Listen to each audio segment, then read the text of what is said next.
Caía a tarde feito um viaduto e um bêbado trajando luto.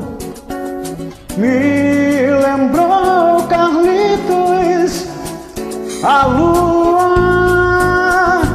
tal qual a dona de um bordel, pedia a cada estrela fria um brilho de aluguel. E nuvens lá no mataborrão do céu chupavam manchas torturadas. Que sufoco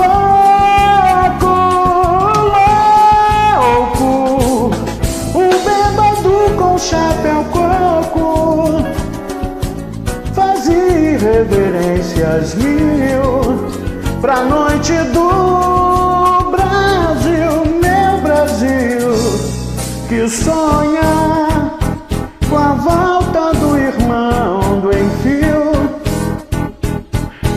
com tanta gente que partiu num rabo de foguete. Chora a nossa pátria, mãe gentil, choram Marias e Clarices no solo do Brasil. Mas sei que uma dor assim pungente não há de ser inutilmente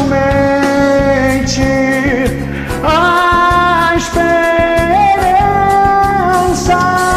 dança na corda bamba de sombrinha, e em cada passo dessa linha pode se machucar.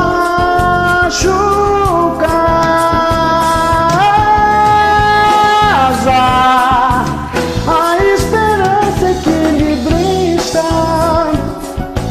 sabe que o show de todo artista tem que continuar.